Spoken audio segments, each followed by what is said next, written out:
I beg to move the House do now adjourn. The question is that this House do now adjourn. Dr Andrew Murrison.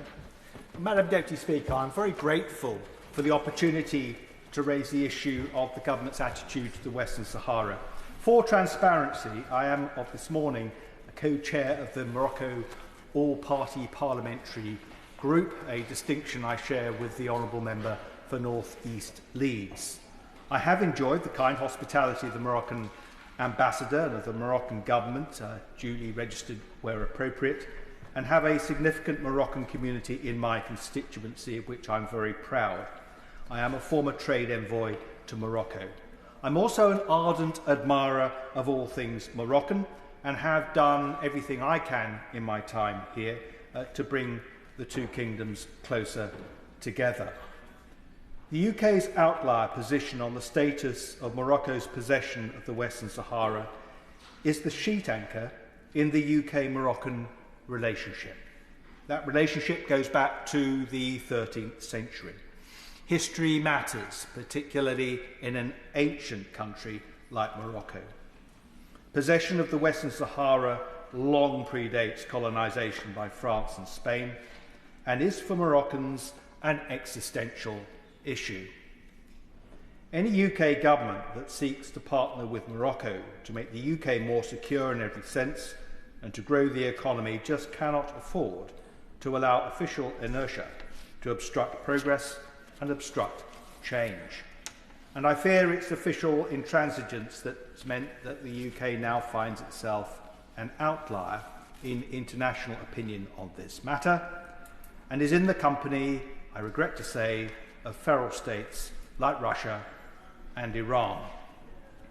Last month, in response to my written parliamentary question on the UK's position on the Western Sahara, the Honourable Member for Lincoln regurgitated the same response that Sir Humphrey drafted for me when I was doing his job. Successive UK governments have regarded the status of the Western Sahara as undetermined. If the UK position was inadequate when I was Minister of State for North Africa and the Middle East, recent developments have made it untenable and incompatible with the UK national interest. I hope to persuade the Minister this evening to push back on the lines he's about to read out. In the national interest and in the interest of our relationship with our good friend the Kingdom of Morocco, I want him to be more successful than I was in resisting the institutional torpor he will have experienced during his first few months in his rather lovely office in King Charles Street, which I miss very much indeed. Of course. Can I first of all commend the Honourable Gentleman for South West Wiltshire for all he's doing in this House now with this debate, but also what he has done in the past. It is recognised by a great many people and we thank him for that. Does the right honourable member not agree that the reason why the FCDO guidance advises against travel to such areas as Western Sahara it also underlines the help that the people who live there need? And does the right honourable member not agree that rather than simply warning against travel, government should focus whether there are any steps that could be taken to help those tens of thousands of people in refugee camps who have no hope and no hope at all for a future? Yes, the Honourable Gentleman is absolutely correct. And of course, the UK does do just that through the United Nations and the Tindouf camps. But he makes a good point about Foreign Office advice to people seeking to travel to the Western Sahara. And I think the potential for the Western Sahara to be a vacuum in which the ill-disposed can do what they will do is very real and does play into this. And we cannot allow that space to be ungoverned.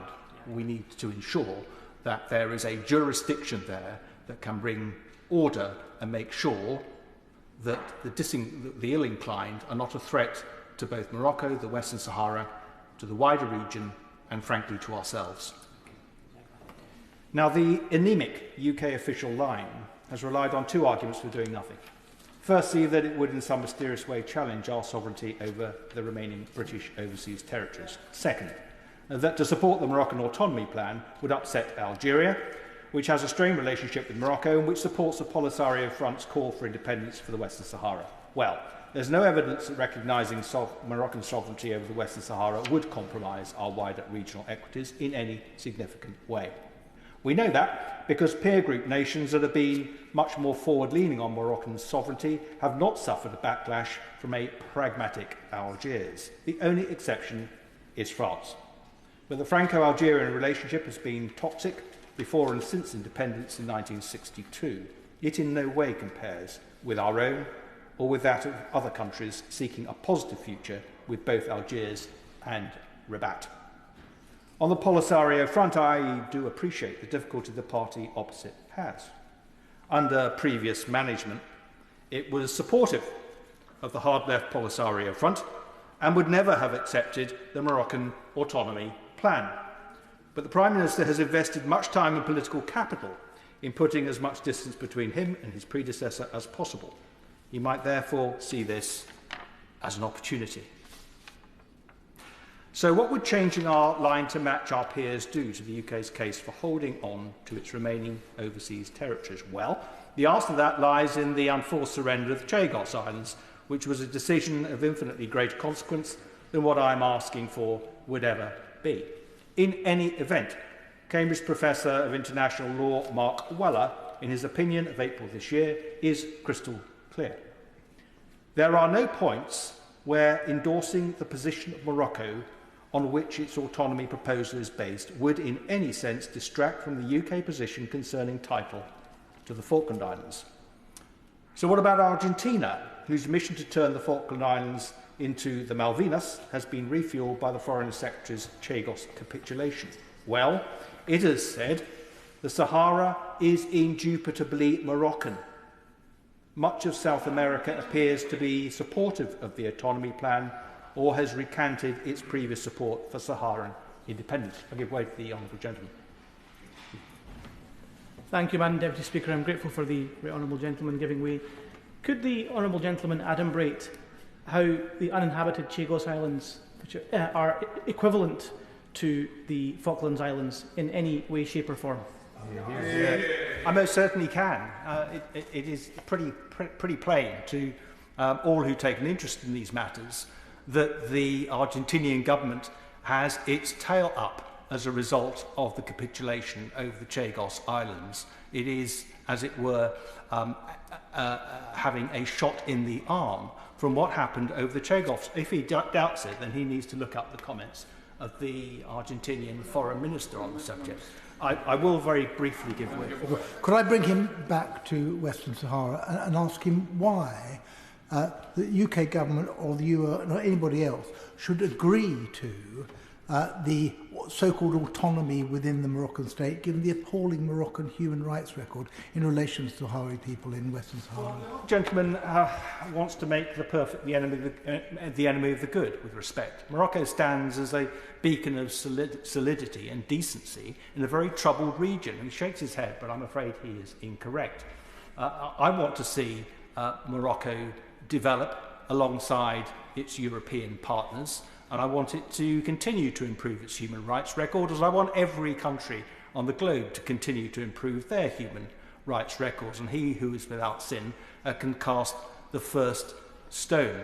But we do need to have a Western Sahara that is makes sense, that is not a vacuum in which the ill-disposed can flourish, and that is the basis of the only credible plan that's on the table, acknowledged by France, the US, Germany, the Netherlands, and a great swathe of the Middle East.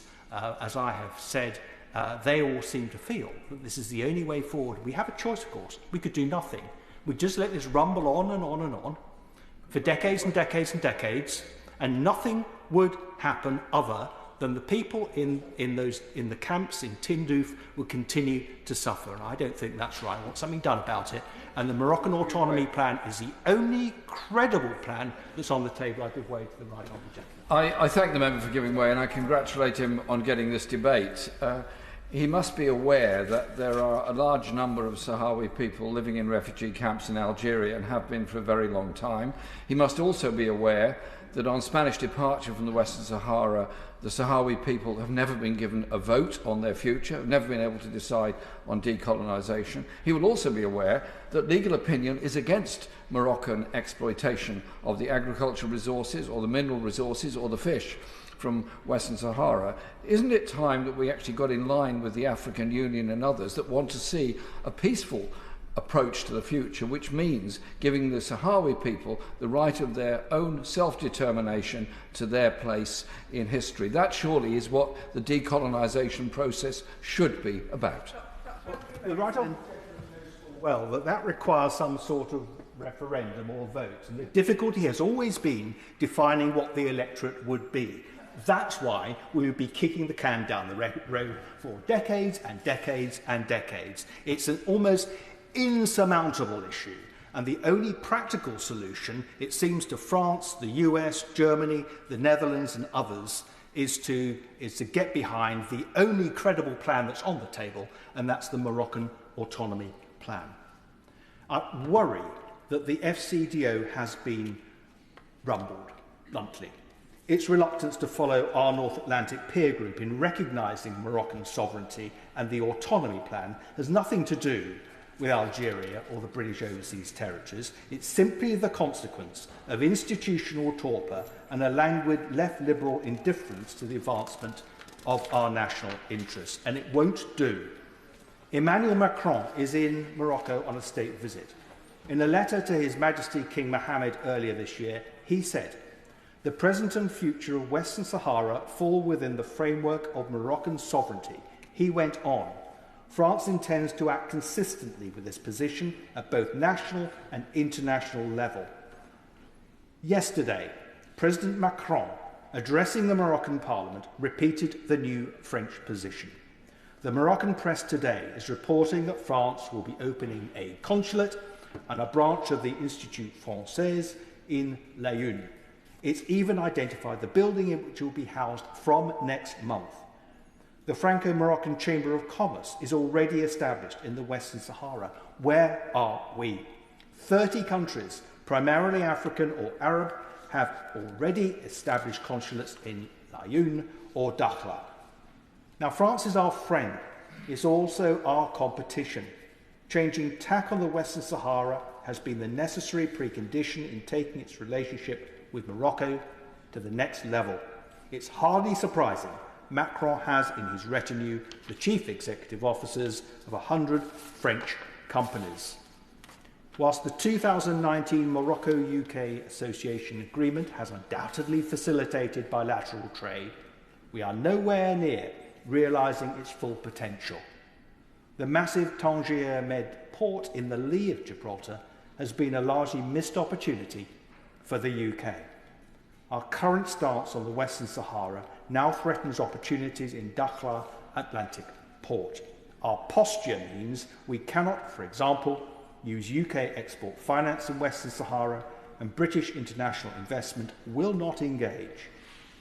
If growth for this government is genuinely beyond the rhetorical, it cannot miss opportunities like Dakhla. But if high-minded Foreign Office officials remain sniffy about grubby trade and commerce, they might be more willing to reflect on the strategic importance of a strong, stable ally at the nexus of the Atlantic and Mediterranean, and what tends to happen in other ungoverned spaces, particularly where Russia and Iranian proxies are involved. Happily, the Ministry of Defence has been forging strong working-level relationships with Morocco's military, properly understanding the growing influence and leadership the country has been applying across the turbulent region in which it sits. The kingdom's long-standing tradition of tolerance and moderate religious teaching and its Sufi influence make it the foil of extremism and instability in the region and more widely. Now, the Foreign Office might also eventually wake up to the potential for Morocco to help the government hit its elusive net zero target and to diversify the grid. On offer is a 4,000-kilometre interconnector sending the power of the Sahara's reliable sun and wind to southwest England. This it would do through the X-Link scheme to match in our time the great British engineering triumphs of Brunel and Telford. A country genuinely tooling itself up for growth needs to stop dragging its heels on shovel-ready schemes like X-Links. Now, Morocco, shrugging off the colonial yoke, is eager to forge new relationships with Europeans with which it has no baggage. That should mean the UK. Morocco wants it to mean the UK, but too often we see the dead hand of British officialdom getting in the way. Nobody can fail to be impressed by the development that Morocco has made possible in the Western Sahara, lifting the condition of the people who live there. Nobody can fail to be impressed by the regional leadership Rabat has provided in recent years. Nobody can be in any doubt that this ancient kingdom is a welcome bastion of stability and security and decency in Europe's penumbra, our voisinage. Even Spain, Morocco's nearest European neighbour, with which it has long-standing territorial issues, has a better line than the UK, and more significantly, one that has evolved in Morocco's favour from a position of neutrality. It is noteworthy that many of our peers have been on a journey with language that has typically gone from the Moroccan autonomy plan being a solution to it being the solution or even the only solution. This year, Spain has reiterated the revised position as adopted in April 2022. Thus, the autonomy plan is the most serious, realistic and credible basis for the resolution of the Western Sahara question in its view. Germany has adopted similar language. Then we come to the US. The White House issued a proclamation in 2020. The United States affirms, as stated by previous administrations, its support for Morocco's autonomy proposal as the only basis for a just and lasting solution to the dispute over the Western Sahara territory. Therefore, as of today, the United States recognises Moroccan sovereignty over the entire Western Sahara territory and reaffirms its support for Morocco's serious, credible and realistic autonomy proposal as the only basis for a just and lasting solution to the dispute over the Western Sahara territory. The United States believes that an independent Sahrawi nation-state is not a realistic option for resolving the conflict and that genuine autonomy under Moroccan sovereignty is the only feasible solution. We urge the parties to engage in discussions without delay, using Morocco's autonomy plan as the only framework to negotiate a mutually acceptable solution. So what do I want? I want the UK to stop hiding under the UN skirts and to adopt similar language on the Western Sahara to our permanent UN Security Council friends, the US and France. If that's too radical for the Foreign Office, we could at least match Spain and Germany. I want the UK to match France toe-to-toe in establishing cultural and consular presence in Laayoune and Dakhla, facilitating British engagement with commercial opportunities in the Western Sahara to our mutual benefit. I want Britain to rekindle one of our oldest diplomatic relationships, more than 8 centuries old. What better way to advance plans for a Moroccan state visit to the UK? That's the next obvious step after the association agreement we signed in Lancaster House. Why is it stalled? Above all, I want the Foreign Office to wake up to a post-Brexit reality in which we sink or swim depending on our ability to pursue the national interests with pivotally located, like-minded jurisdictions with whom we can do business, countries like Morocco. Or, if the Minister wants, he can swallow the line he's about to rehearse and leave the fruits of a new era in bilateral relations to our closest continental neighbour. Be in no doubt, for Morocco, the UK's position on the Western Sahara is the test of how we value our relationship. As others have evolved their position over time, the UK is out of line and out of date. We will make no further progress until we change it. Minister Hamish Falconer. Thank you, Madam Deputy Speaker. I'm grateful to the Right Honourable Member for South West Wiltshire for securing the debate, and I'm grateful too for his service in the Foreign Office and as the Trade Envoy, and for his many years of advocating for closer relationships between the UK and Morocco, which is an important goal. I regret that my drafting, Madam Deputy Speaker, and my parliamentary responses to the Right Honourable Member were described as anemic and regurgitation, and I'll endeavour in my drafting in future to provide a little more zest for the Right Honourable Member. I would, however, say, in relation to the officials of the Foreign Office who got rather extensive mention in the Right Honourable Member's remarks, that they are excellent, hard-working servants of this country who serve without fear or favour. They advise, ministers decide. So the speech I am about to deliver has, of course, been prepared by the excellent officials of King Charles Street, but it is me and my ministerial colleagues who have decided it. So in future, I would hope that the Right Honourable Member might be able to direct his criticisms of the policy to me rather than my officials. This is a timely moment, Madam Deputy Speaker, to have this debate. The UN Security Council this week is set to adopt a resolution renewing the mandate of the peacekeeping mission in Western Sahara, MINURSO, for another 12 months. I'm grateful too for the contributions of the other honourable members, many of whom have had long-standing commitment to these issues. I'll try to respond as I go to the points that have been made. I do not need to tell this chamber of the complexity of the issues that we discuss. The UN has maintained through MINURSO a sustained presence since 1991 in the Western Sahara. Successive personal envoys and special representatives to the UN Secretary-General have steered both the activities of MINURSO and a UN-led process aimed at achieving a resolution to the disputed territory. The UK strongly supports MINURSO's activities, and we welcome its ongoing demining and observer operations in Western Sahara. To this end, the UK has consistently supported UN Security Council resolutions concerning MINURSO, including most recently Resolution 2703 in October 2023, which extended the mandate for 12 months. The UK position remains to support the UN-led efforts to reach a just, lasting and mutually acceptable political solution, which will provide for the self-determination of the people of Western Sahara. This is in line with the position taken by successive UK governments and UN Security Council resolutions. A solution agreed by all parties would contribute significantly to regional security and prosperity and have the potential to unlock wide economic possibilities and benefits for those communities directly affected by this long-standing dispute, and of course the UK as well, as the Right Honourable Member alludes to. It is for the parties to agree resolution, but the UN needs our support in its efforts to find a pragmatic solution. This is why we encourage others to support the UN-led process. I'd like to take this opportunity to also thank successive British ambassadors and officials who work in the region for their contributions to this effort. The UK's position is in line with our status as a permanent member of the UN Security Council and a key contributor to other UN peacekeeping missions. This position also reflects, in my view, our core national interests, and it's based on our political judgment of how best to protect them.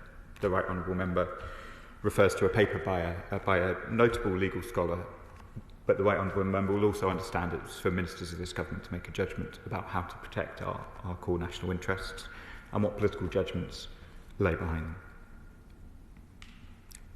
We believe it is important that we support the principle of self-determination, a principle that gives people the right to decide their own future, as enshrined in the UN Security Council resolutions on Western Sahara. I will.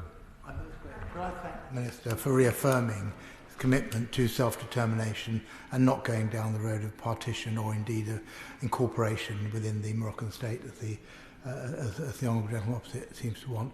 He could go one stage further and follow the EU example, which would be the case where we still live within the EU, and say that resources and trade with Western Sahara should only be undertaken if that is to the benefit of the indigenous people there, rather than to the benefit of the Kingdom of Morocco. I thank my honourable friend for his question. Of course, we're aware of the legal judgment to which the honourable member refers, and we're studying it closely. Our own position has been not to oppose economic activity in Western Sahara, of course, but that it must benefit the Sahrawi people. We will, of course, continue to engage with our international partners, Madam Deputy Speaker, as you would expect, including the European Union, our fellow Security Council members, regional stakeholders, and indeed with the UN themselves in support of their efforts. Of giving way. In his engagement with other European countries and, of course, other members of the United Nations, he will, I hope, have respect for international legal opinion concerning the exploitation of minerals, agricultural products and fisheries from the Western Sahara, and, of course, the plight of the Sahrawi people, many of whom have been in refugee camps now for almost 30 years and really do deserve the right to decide their own future in their own country. Minister. Thank you, Madam Deputy Speaker. The Right Honourable Member is, of course, right to refer to the humanitarian situation that faces the Sahrawi refugees. And I think other members referred to Tindouf and the camps in that Algerian wilaya. We consistently support both UN Security Council resolutions that highlight the hardships facing the Sahrawi people, and we indeed also contribute through the UN to support to those refugee camps. My officials last visited those camps in November 2023. I was pleased last month to meet Stefan de Mistura, who is the UN Secretary General's personal envoy for Western Sahara, Madam Deputy Speaker, and our meeting was an opportunity to discuss both his mandate and that of Murrison, and I was able to reiterate the UK's full support for the UN-led process. The situation in the Tindouf refugee camps, to which the Right Honourable Member just referred, remains challenging, and we are working with the various UN agencies and bodies to provide vital humanitarian support. These circumstances have been made more dire by the recent heavy flooding in the region, as colleagues will be aware.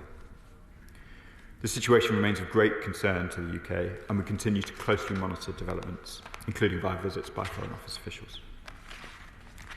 Honourable members have also referred to the Moroccan Autonomy Plan, which was first announced in 2007. We have chosen not to comment publicly on this plan, which is not a judgment on its merits or otherwise. However, I can assure this House that the UK would warmly welcome any solution which is able to secure the support of all parties to resolve the dispute.